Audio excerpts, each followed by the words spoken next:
As I mentioned, the event is taking place as part of our 19th annual Media Literacy Week uh, event. I just want to take a moment before we get started to recognize the importance of the land on which we are each located. I'm joining you from the Three Fires Confederacy of First Nations, the Odawa, Chippewa, and Potawatomi Nations. My MediaSmarts colleagues are joining you from unceded Algonquin Anishinaabe territory. And we'd like to welcome you to take a moment, if you so wish, to reflect on the territory that you're joining from. And if you want to, you can put that acknowledgement in the chat. I'd really like to thank our partners at the Internet Technology and Digital Sociology Research Cluster of the Canadian Sociological Association for hosting this event. As I mentioned, MediaSmarts is Canada's nonprofit center for digital media literacy. For over 28 years, we've been advancing digital literacy in Canadian schools, homes, and communities. We conduct and disseminate original research that contributes to the development of our internationally recognized educational programs and resources, and we inform public policy on issues related to digital media. Our vision is for everyone to have the skills and knowledge to critically engage with all forms of media. Thank you for joining us for this discussion about this rapidly emerging area of research. Our panel today features 5 accomplished researchers who will be introduced shortly. Panelists will engage in a moderated roundtable discussion on their experiences researching AI literacy and the impact of artificial intelligence in mediating interaction, especially conflict and harm. As I mentioned, there'll be opportunity for Q&A. We ask you just to hold your questions until that opportunity arises, or to please place them in the chat. It's my pleasure to introduce our moderator for today, Dr. Michael Adorjan, professor at the University of Calgary and one of the Internet Technology and Digital Sociology co-chairs. We've collaborated with Dr. Adorjan and ITDS for quite some time now, and we're so thrilled to have Dr. Adorjan moderate the session and really thankful for the partnership we have with ITDS. Michael, I'm happy to pass the mic to you to introduce our panelists and kick off today's discussion. Great. Thank you so much, Kara. Can you hear me? This is great. It's such a fantabulous opportunity for us to be together to discuss our shared experiences with research in AI and AI literacy. It's such an important, privilege and just opportunity to create these sort of communities. I think that it's a wonderful thing. Thanks so much for the opportunity to moderate this. I'm actually stationed right now in Calgary, which is Treaty 7 territory, comprising the Blackfoot Confederacy, which comprises the Siksika, Piikani, and Kainai First Nations, as well as the Tsuut'ina First Nation, Stoney Nakoda, Bears Pond, Goodstoney First Nations, and the city of Calgary is home to Métis Nation of Alberta Districts 5 and 6. So we have today 5 panel members that I like to thank personally for their willingness to come on board and share their experiences. Hilary Anderson, who's a doctoral student in library and information science at the Faculty of Information and Media Studies at Western University. Also, Takuya Maeda, a doctoral student in Media Studies, Faculty of Information and Media Studies, also at Western. Annabelle Kwanhase at also Western, professor in the Department of Sociology and Faculty of Information and Media Studies. Mike Zachko at the Department of History and Sociology at the University of British Columbia, and Muyang Lee, Department of Sociology at York University. So my thanks to all the panel members as well. The way we're going to proceed is some short introductions, followed by a 25-minute period of some questions that have been cooked up in advance, and all the panel members will go around in rounds to answer those questions. However, please do keep your questions in mind for about 15 minutes following that. We'll open that up. We'll open up the discussion to the audience today, and you can place your questions in the chat. I will look at those after that formal set of questions are asked. So I'm just going to kick it off by asking very generally to our panelists the introductions, if you can provide a general introduction, what you're currently working on related to this panel, maybe more generally, and what interests you about researching AI, and how do you approach it? Maybe just a couple introductory remarks. Hilary, I'll turn it over to you. Okay, great. Thanks. Hi, my name's Hilary Anderson. My pronouns are she, her, and I identify as a disabled person with multiple chronic illnesses. I'm kind of here in two different capacities today. One is my work as a research assistant at the Western Academy for Advanced Research here at Western, where I'm part of a team working on a project related to smart cities and social inequality. And in that capacity, we're doing research related to AI literacy. The other capacity that I'm here as is as a library scholar. As some of you might know, libraries have kind of always been really early adopters of technology and kind of taken an important role in dealing with things like digital divide. So when I say that, I mean things like libraries didn't just provide early access to the internet before people really had it in their houses as a normal thing, but also did things like teach their patrons skills about using the internet, as well as providing information as to what kind of information you can find on the internet and documenting that. So in my research related to things on this panel, I would say I'm kind of here to talk about the importance of like interdisciplinary thinking and interdisciplinary teams in tackling things like AI literacy and anything else that's really pervasive in our life. Because anything that's in all of our lives is something that it's going to impact us in lots of different ways. So we're going to need lots of different thinking to tackle that. So welcome. Thank you so much, Hillary. Over to you, Takuya. Yep. Hi, everyone. I'm Takuya. I'm a second year student, PhD student at Western. My research is typically about like the ethical and social implication of language technologies. Particularly, I'm interested in like evaluation and testing capabilities. So currently, I'm working on how anthropomorphic features exhibited in LLMs could affect the people's understanding of information or how they interact with technology. So I'm working kind of like intersection of NLP and HCI. What I could bring into this like panel is probably broadly talking about the implication of harms that are currently studied in the areas of AI ethics or fairness, and how like the harms or implication that happens in the HCI or particularly in the multimodal settings are not really like studied. And then that's where a lot of interdisciplinary insights could come in. So I have a good discussion today. Yeah, thank you. Thanks so much, Takuya. Annabelle. Hello, everyone, and welcome to our panel. It's so exciting to see many of you here. I'm also at Western University, and I feel like I've been studying some of these questions for a very long time. So I remember in 1995, we started looking at, how do you do Zoom? I mean, it seems crazy now, but so we did one of the first big studies looking at internet adoption across Canada and the US in 1998.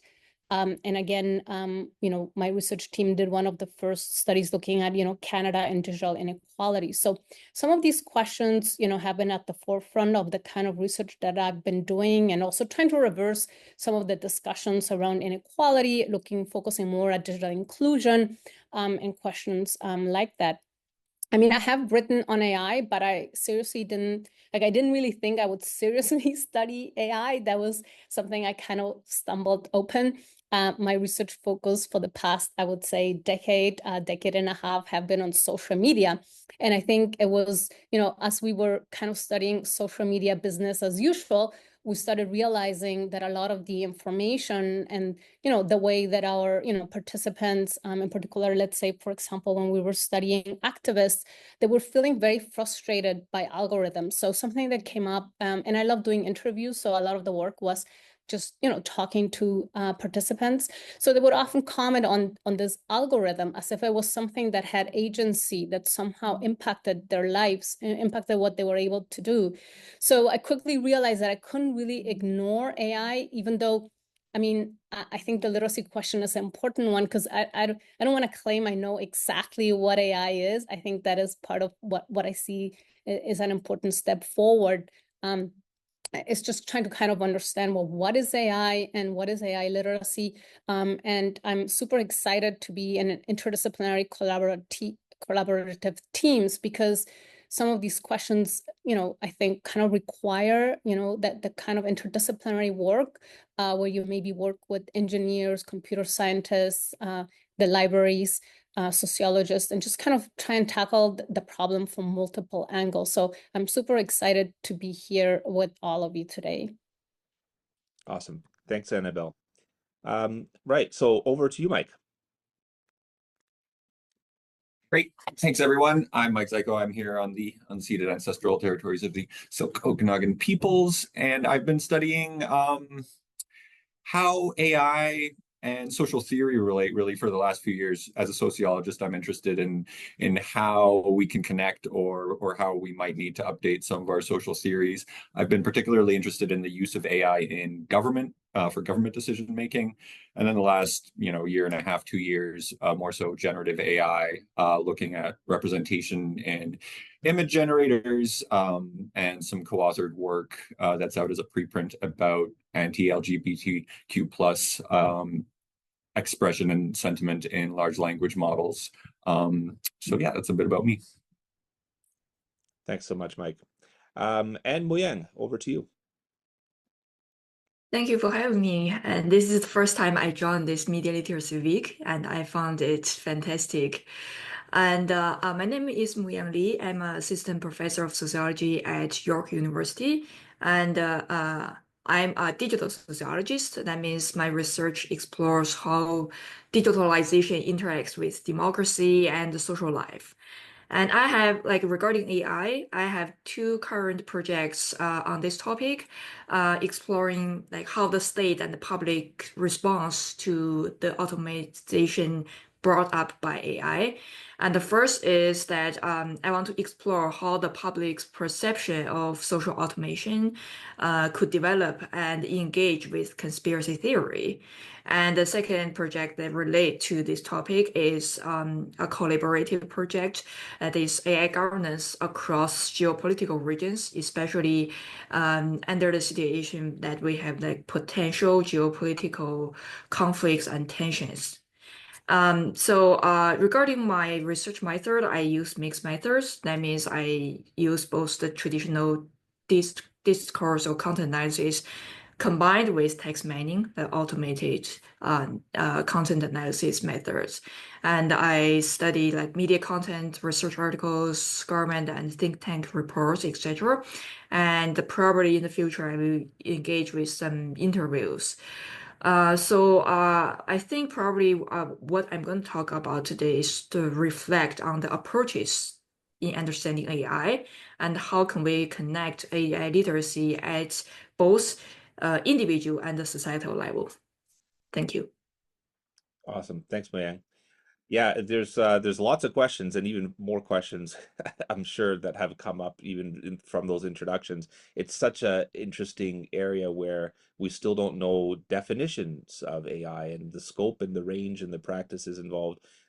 It's become part of public discourse. My suspicion is that things sometimes get repackaged as AI, but there's different aspects of things that are, generative AI is very specific. But I'll get to the first specific question. I'll open it up. And so the same question will apply to everyone on the panel. We'll just go in the same order as we did the introductions. So the first question is, how do existing research methodologies relate to the study of generative AI? In other words, where can we use existing research methods to study this new technology? And where do we need to modify or develop new methods? And I'll turn it over to you, Hillary, to answer that question first. Sure. I'm going to take a very broad kind of look at answering this question. And as I mentioned in my introduction, as a few people have other mentioned, the idea of interdisciplinary teams being very important for looking at generative AI. And the idea that things that are mostly technology-based being something that should be interdisciplinary really isn't that new. It's something in the literature that is being talked about. I've seen some examples like it's new, but it really isn't. Just to give you one example, Don Norman, who is someone who is looked at the importance in psychology and in design, wrote a book in 1988 called The Design of Everyday Things. And kind of the main takeaway from that book is that technology and psychology should be linked together in the design of anything we use, be it a light switch, a stove, or even you could apply stuff like generative AI to that. But I think this is particularly so in this case, just because AI is something that is used and can be used in so many different fields and so many different ways. And it's something that we're still kind of learning the limits and the capacity of that. And I think it's really important that different scholars from all kinds of different disciplines, they have specialties.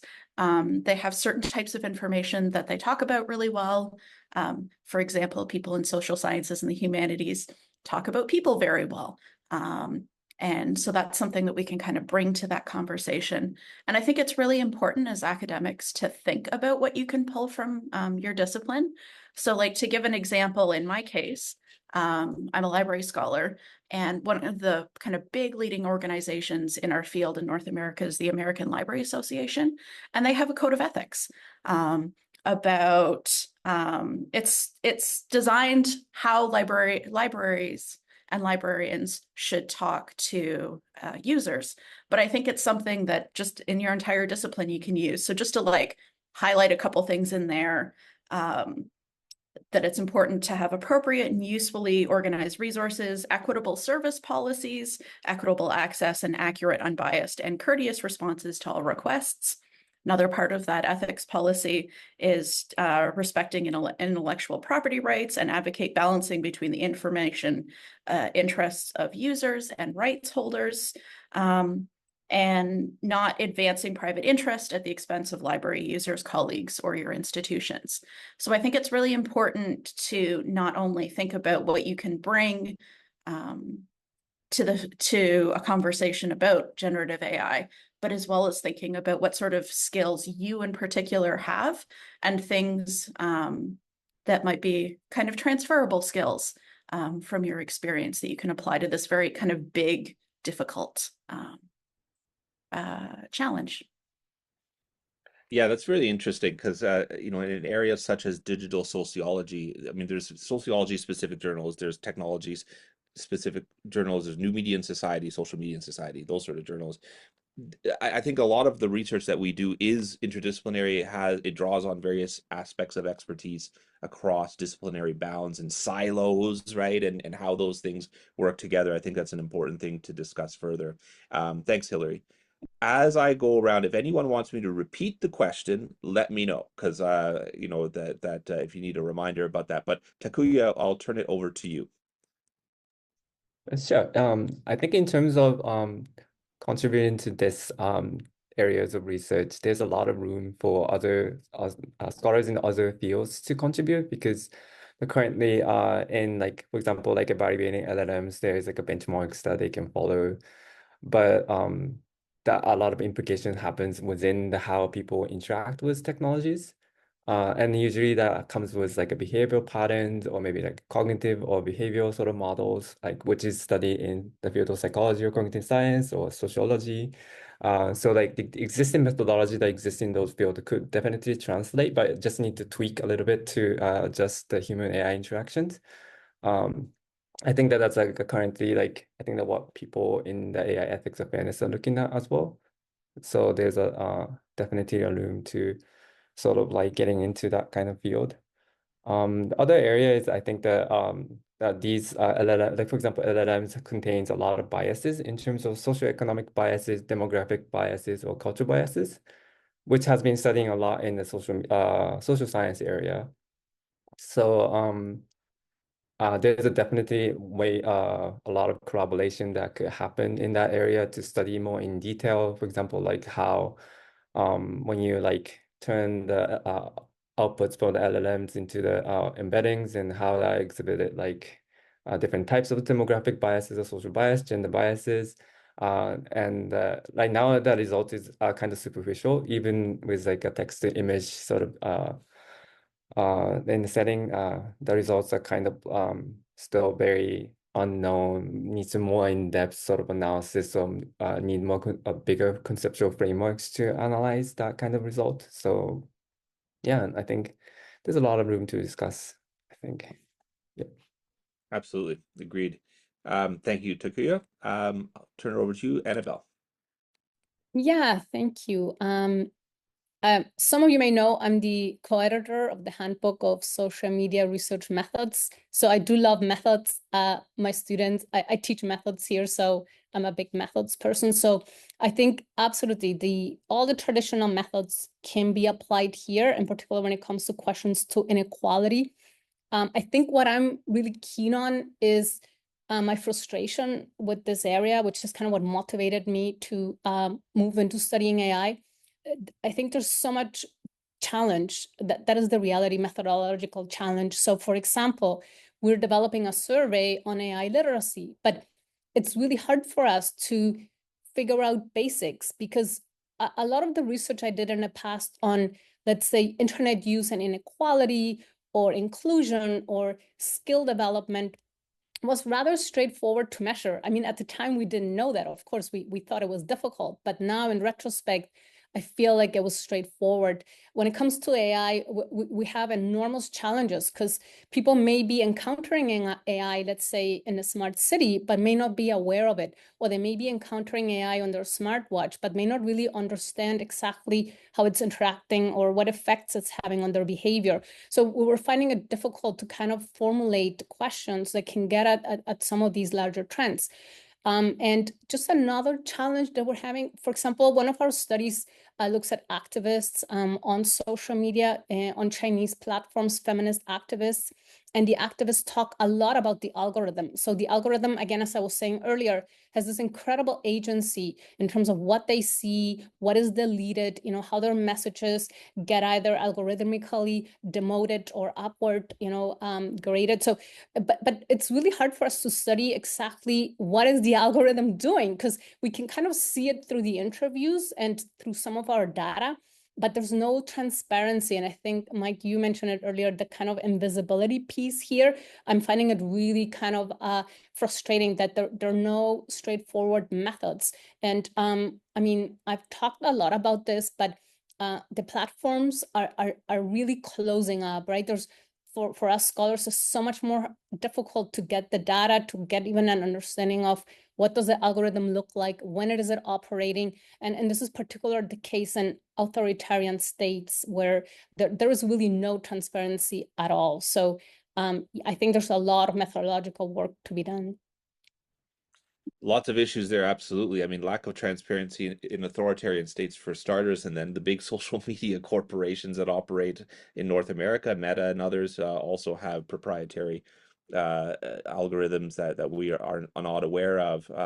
And yeah, we did discuss a little bit before we started recording about the current research out there that talks about people's, especially activists, folk theories that that are about algorithms and shadow banning and these sort of areas where people feel, especially activists, that they're being censored in some way, but they're not quite sure how, and we don't know enough about that as well. I mean, there's something to be said about of course, activists are incentivized to some degree to be aware of these things based on their work and the communication networks of these works. But what about general general members of the public? What's their level of awareness? Is it a sort of mundane ontological aspect that we want to be looking at there? That's kind of interesting. So lots to talk about. Thanks, Annabelle. And then we'll turn it over to you, Mike.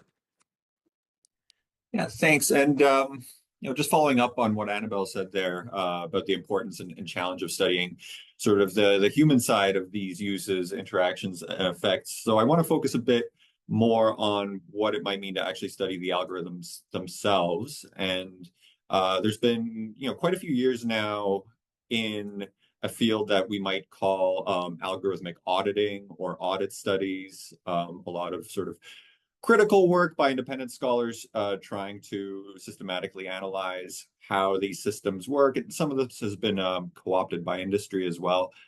As Takuya mentioned, a lot of this is focused around benchmarks. A lot of it is very technical. A lot of it's very quantitative. So I think, as a sociologist, there's definitely a lot of room there for more in-depth, more qualitative analysis, the use of discourse analysis, content analysis, maybe even conversation analysis. The problem is that you often do have to have a bit more of a quantitative element. You've got to do multiple regenerations to look for sort of patterns and probabilities in these outputs. But what is missing, I think, is a bit of a deeper dive into cultural representations and how these sort of inequalities pop up in texts that aren't sort of easily reducible to benchmark performance measurements.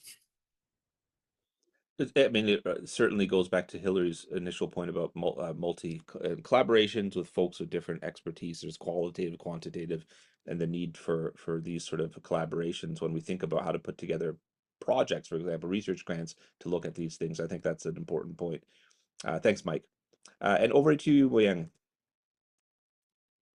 Thank you, everyone. I have learned a lot from your discussions, and I agree with Hillary and Belle and Meg about the challenges in studying AI, and I also agree with them that we already have several existing research methodologies could be used to study AI, and I want to discuss like 3 challenges I think that most social scientists face in studying AI. So the first challenge is how can we like define our research subjects and research objectives? Because like when regarding AI, there are so many things that is subject to define. Like for instance, how do we define algorithm? Is it an infrastructure? Is it a new political and economic relationship? Is it an interface that interact with users? Or is it a cultural system? Is something that people experience or imagine, or like take a critical approach, whether it's an extension of power? So it really depends on what is your research subjects, and then you can find the appropriate research methods. But like at this step, it's quite challenging because it's still subject to define. And also based on your research subject, what is your research objectives? What do you want to find? So this is something that we should think about. So I think it's very challenging to bridge existing research methods with this new phenomenon. And the second challenge I've realized is, as social scientists, how can we conduct interdisciplinary collaborations and adopt each other's research methods or protocols and combine them together? I think previously that we have some collaborations, interdisciplinary collaborations, but most of the time with kind of our neighbor disciplines. Like for instance, sociologists, they collaborate with communication scholars. But nowadays, it become a pressing issue that we need to collaborate with social scientists, data scientists, etc. And how can we kind of talk with each other? Maybe like we have the same method, but with different names, or we have completely different research procedures. And how can we like work with each other? I think that would be the second challenge. And the last challenge, and actually that's the least concern for me, that is how can we develop new research methods and tools to study AI? And as Annabelle said, that it's hard to develop new tools at this moment, but we need to try it anyway. We already have scales to measure like social media use and anxiety or digital divide, etc. And there's a time that we need some time to develop this scale, measure skills. But for AI literacy, still that firstly it's hard to define, and secondly it's not easy to measure. But I think with some time we can get this done. And also we need to develop some new methods or tools. Like for instance, previously, like when people study the digital app, they developed a method called digital walkthrough. But now, like we have the generative AI, so probably we can develop some new tools to study that. And I already see some publications, they use the ChatGPT's API to automatically generate text for analysis. And in that way, they can discover the kind of the potential bias within this system. So I think this is a challenge, but this is the least concern challenge, and we can discuss more about the first two. That's my thought. Thank you.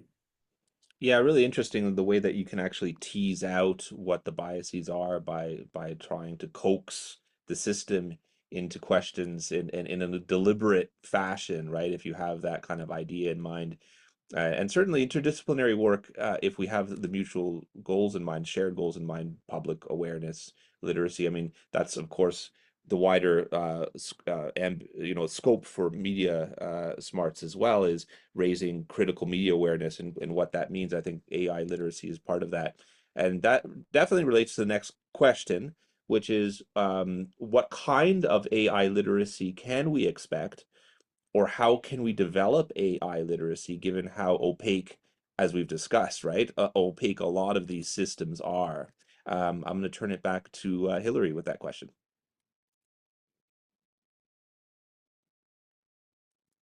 Okay, so I think it's important to highlight with a question like this that this is a larger part of digital divide conversations, because not everyone has lots of access to the internet. And so we have people that not only need to develop their AI literacy, but also just need to develop internet literacy skills for whatever reason. The most recent data that I could find pertaining to Canada when I was kind of preparing this was collected in 2018, 2019. So it might have changed a little bit because of the pandemic has really kind of highlighted it and spotlighted digital divide and internet access issues. But according to StatsCan, about 9% of Canadians are non-internet users, and about 15% of them have little engagement with the internet, which means almost a quarter of Canadians are on the negative side of digital divide. And that's not necessarily people who don't want to engage with the internet. It can be things that just the way that their life is right now, they have very unstable access to internet, or it's something that they can only pay for some of the time. So it's very important, I think, in the wider conversation. It's very easy to focus on people who already have lots of internet access and internet literacy skills. But I think just one thing to highlight is we need to kind of think of everyone. Something that's already been mentioned in dealing with challenges related to AI literacy is there's lots of different terms being used, and they're not all being used consistently. And often different scholars in different fields or even within the same field are using different terms to mean the same thing. Sometimes we're talking about AI, sometimes we're talking about algorithms, sometimes we're talking about literacy. Maybe we're talking about literacy, but using other terms like knowledge or awareness or stuff like that. And I think really what will help this conversation and learning how to better tackle AI literacy is to be considering kind of all the factors that impact people, not just their knowledge of technology and kind of the obvious ones. Because kind of what I've seen is researchers are often dealing with people, what is going on in people's lives that can then impact their literacy skills in a very surface level way. Kind of talk about their demographics, maybe touch on it in a sentence or two, but not really considering the links and the challenges, like if you have unstable access to internet, how that is going to impact your ability to have AI literacy. And I think part of that conversation needs to be how can we increasingly involve non-for-profit and public organizations in conversations and not just sort of hoping that the developers of AI will figure it out? Because in most cases, they're private companies. Their job is to make money. Their job isn't people. So I think those are some of the things to think about. Yeah, the underlying profit motive of corporations, and that's not going to change, but still incentivizing them to to push them towards certain things is part of the challenge. And of course, digital divides is not just about not having access to technology. It's proficiency of use. It's knowledge. It's cultural capital in terms of awareness and looking at. I appreciate the point about looking just beyond. I mean, we're collecting demographic information, but how do we make that work towards understandings about proficiency and use and digital divides? And as ever, and we're not just alone in this, wider criminological research, sociological research, and others do not focus on rural areas nearly enough. And I think we need to focus these questions on folks living in rural areas, which there's many folks living and engaging in these systems in rural areas. I think that's important as well. Thanks so much, Hillary. Takuya, over to you. I think the other important part of AI literacy is to identify sort of read between the lines in the sort of like media coverage, because the media coverage tends to focus on the latest sort of iteration of these generative AI systems that could cause a little bit of AI hype. So like the literacy could help mitigating that types of a little bit unrealistic expectation to the tools. So I think it's important to sort of cultivate what these technologies are capable of, what other limitations are. I think there's a more communication to the public about what these tools are for. Because of the composition, for example, like the AGI have a lot of issue with like a little bit hyping too much about these technology being conscient and like try to like replace all the human being. I don't think that will happen anytime soon, but that kind of literacy is also very important to sort of ground these technologies to the realm of the tools. The other part is I think that also like communicating about its like a social impact, like for example, environmental impact of training these large models needs to be more communicated so that people can make a judgment about like, do we need AI for like conducting this type of task, or do we need to use other like other methods to work on these issues? I think that there is a important discussion needs to happen to identify what types of task you wanted to outsource to AI or not, I think. Yeah. Yeah, thanks so much. It goes back to the Mary Shelley Frankenstein angle with all of it at the end of the day, doesn't it? In terms of new technologies and the moral panics associated with those technologies. I think that's an important aspect to look at for sure. Thank you. Annabelle. Yeah, I mean, I really liked all the answers so far, Hillary and Takuya. Thank you. So I'm not going to repeat myself. So I'm going to answer the question maybe a little bit differently. I do believe sociology has a lot to kind of contribute to the AI literacy question. First of all, I think it's very contextual, like many other things. I think where you talk about AI literacy, let's say in the context of high schools and students learning to write, or in a context of, I think a lot of the research looking at older adults and they're, embedding maybe smart homes and other technology to keep safe or to help them with everyday tasks.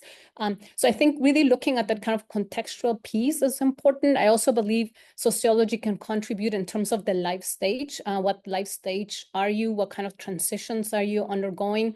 Let's say if you're, as an older adult, you're maybe 60, 65 plus, and your, doctor tells you you need to be more active, where having a smartwatch can really help with that. It can give you statistics. It can help you, introduce more daily activity, or my watch who tells me to get up when I've been sitting for too long. So I think that's really critical. I wanted to take a little bit of a different angle here in terms of the AI literacy piece, because I do think that there's a real pressing need for this, for this work and for the development of the work. And just to give you one example, we have a study that we're presenting actually on the weekend in Calgary at the ACEST conference, where we looked at polycystic ovary syndrome, PCOS, and we were interested in influencers and just kind of getting a sense of, what kind of information are influencers communicating? How are they becoming influencers? And one of the big pieces that came out of that research is that influencers are becoming very good at using algorithms to become central in a debate. And also they're using a lot of the like clickbait, a lot of the credibility strategies to become central to draw attention. So I do think that in particular, when you look at context like healthcare, when you look at PCOS, which is, something that affects many women, there's just not a lot known in the medical literature. There's such an opportunity here for the introduction of misinformation and for algorithms to really push that misinformation and make it very visible to users who are looking for community building. So I do think that that literacy piece in this domain is so important, just to help people understand, well, what are these What are the influencers doing? How are they taking advantage, of the algorithm? How are they becoming central? And what are potentially risks here for individuals and their health? So I do think that AI literacy piece, being very contextual, looking at life stages is so critical.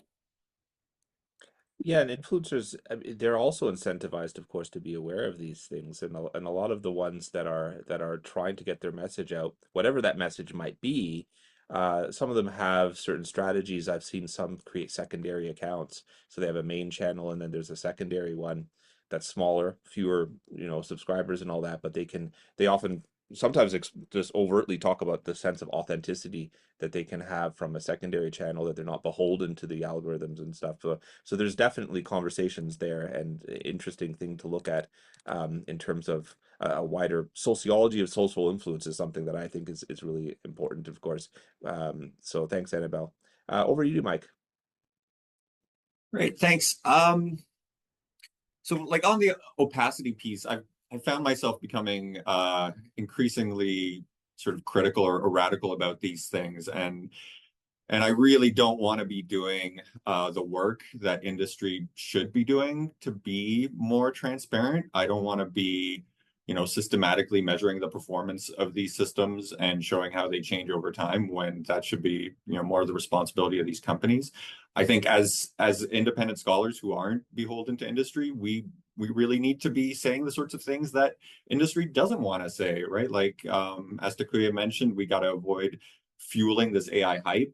Hillary and Mike, as you were talking about the profit motive behind these technologies, that's often goes unsaid.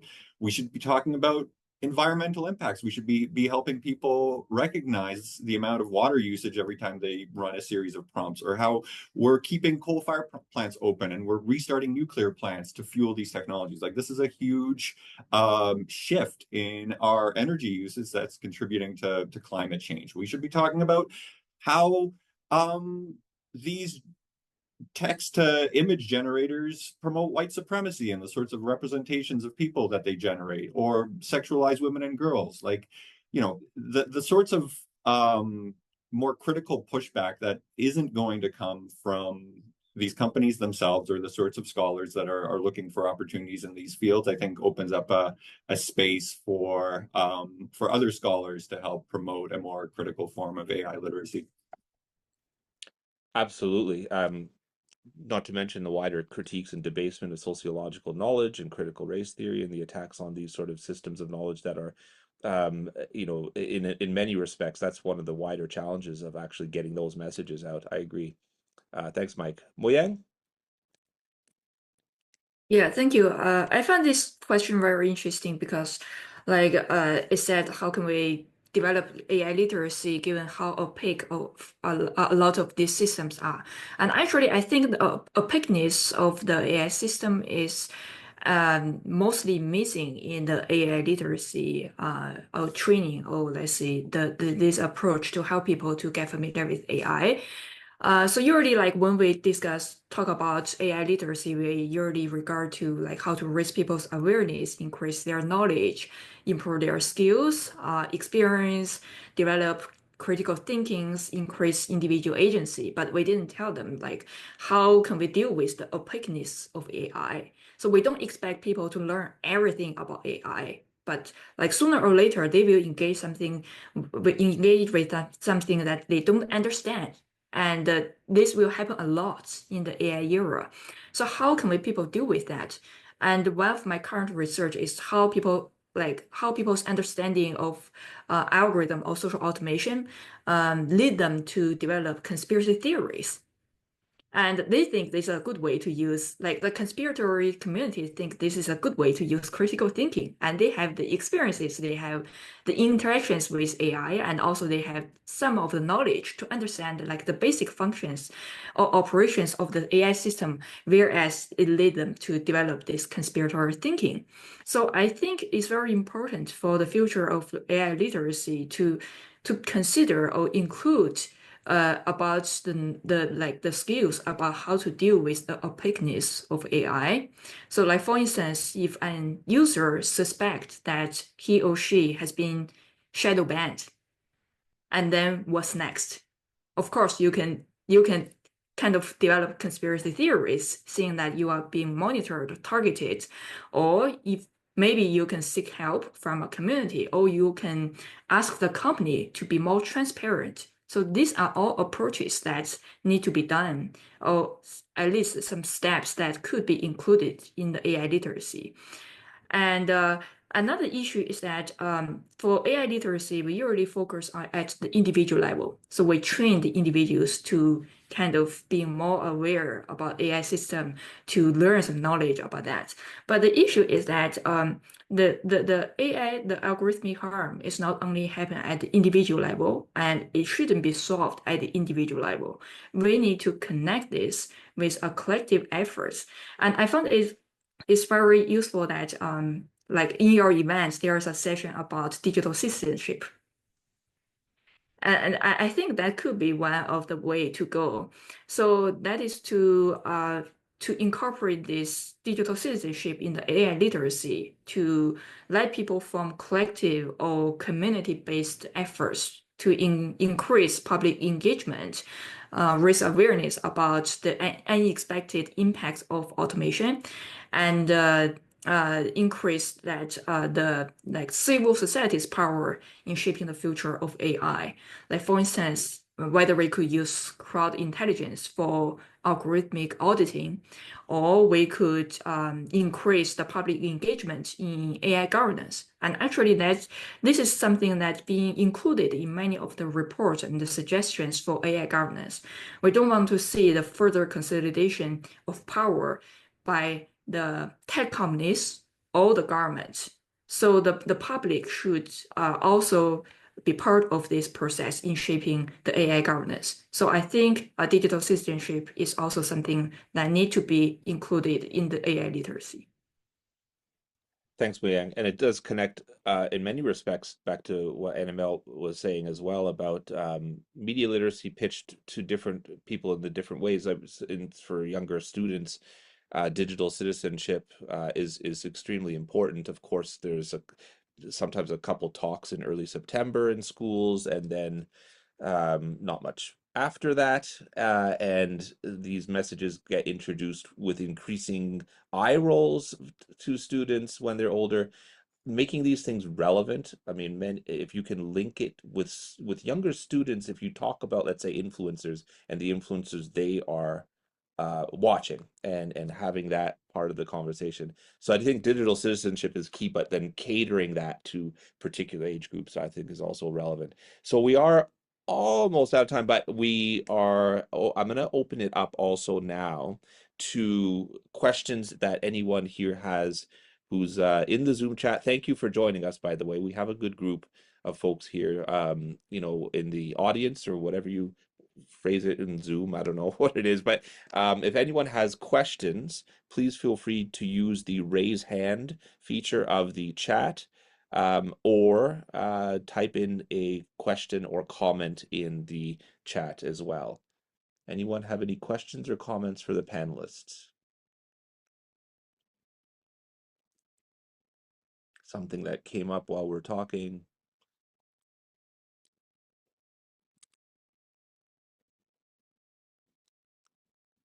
I will leave it open. I'll observe if there's anything that comes up. Kara, do we have another couple minutes for discussion, or? Oh, we do have actually from Natalie to everyone. Oh, thanks so much, Natalie. This has just been great to listen to. I appreciate the comments. So if anyone has comments as well, please do include those as well.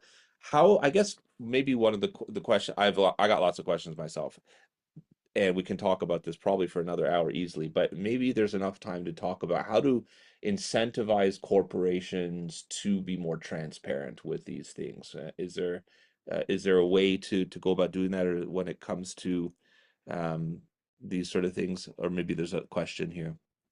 Yeah, there's a question. Anushka asks, when it comes to AI literacy, in education, what would teachers need to carefully consider when using AI and teaching with AI? That's a good question. Thanks, Andrew. Yeah, that's a good question. AI literacy in education, and what should teachers do to prepare for how they present these things efficaciously to their students? Anyone want to jump in for that one? Takuya? I think it goes back to the point of what Mike was talking about social cultural representation. So when you're teaching students using AI tools or like using just LLMs, you need to understand that the representation or text that generated from LLMs are not necessarily neutral to the culture. It could be just predominantly like present in Western context. So when you're teaching students, especially teaching students like speaking English as a second language, you need to be able to identify some of these issues on your own so that you're not just like whitewashing students in terms of languages and cultures. I think that's something that you need to keep in mind, I think. Absolutely. Annabelle? Yeah, thank you so much for that question. I think we could take it in so many directions. So I'm just going to mention one thing that I think is really important in terms of how teachers approach this from sociology.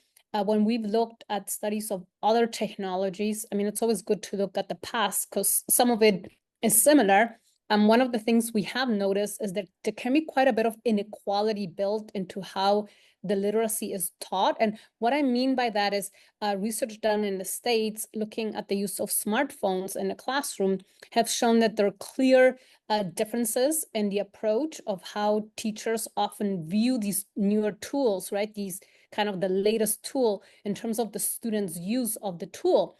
And in this case, it was definitely demarcated by race and class. So for example, the teachers would often say that if a student came from a white middle class neighborhood, that using smartphones was really important. It was important for their future. It was good for them to learn the technology.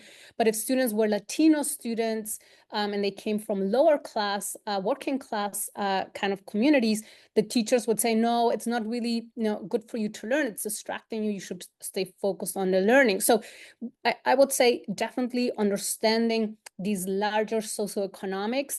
AI is here. It's here to stay. So really understanding how do we integrate it in a way that creates equity in the classroom, that all the students have an opportunity to learn it, that they see its usefulness, but also question it, right? I think that critical piece, Muyang, that you were mentioning, Hillary, the library, I think really teaching it as both a great tool, something that can be useful in our workflows, that I'm actually, the other day, somebody said, oh, you should even use it to organize your day or your priority. And I was like, really? Like now I'm relying on AI. So, I mean, understanding like what are the many dimensions where it can help, where are the problems with the tool, how can we start questioning the tool? I think Takuya, you're getting at that as well. And how can we as citizens contribute and actually make a difference, right? I think, Muyan, that is your point. We're not just passive in this system. If we learn the language, slowly become acquainted with it, we can also contribute to the larger policy debates and finding ways of doing that and maybe facilitating that, as part of democracy, I think is really critical. So I don't want to set up a very high standard here, but I think just kind of starting to think about this and maybe bringing in small examples into the classroom can be really useful. I often bring in BBC stories. I find that they're sometimes useful in terms of an AI boyfriend or girlfriend, right? What does that mean? Or, AI for, reviewing your work. So just kind of critically thinking about it with examples that are part of everyday life, I think could be a good start. Yeah, I mean, there are AI influencers out there that are 100%, artificial influencers that have lots of followers. There's an AI companion in my Zoom screen at the bottom of the menu. We could ask it to ask questions about AI. I think if we had more time for that, but we are out of time, unfortunately. This really does fly, doesn't it? This hour. So I am sorry about the fact that we are out of time. Kara, I'm going to turn it over to you for closing remarks, and thanks so much to the panelists. I learn a lot from you in the discussion today. Thank you. Mike, and thank you so much to all of our panelists. Such a important conversation that I think, as you said, Mike, we could have an entire, half day or day, event just about this. And I think it gives us, especially for us at MediaSmarts, as we continue to grapple with these sort of opportunities and challenges of AI, and providing AI, literacy support and resources. Conversations like this are so important, and will I think continue the conversation absolutely as the technology advances and our need for literacy and to engage, as you all have said, as sort of active participants in that process continues. Just a reminder that we'll post the recording of this discussion on MediaSmarts YouTube channel. So if you'd like to share it with others who weren't able to attend today, you can do so. Please also check out the Media Literacy Week website, mediasmarts.ca. Media Literacy Week continues tomorrow and Friday. So there are other events and resources that you can access on that website. Today is Digital Citizen Day. This conversation is happening at a really apt time. So again, go ahead and embrace some of those activities on the website. Thanks everyone so much. Have a wonderful day. Thank you. Thank you.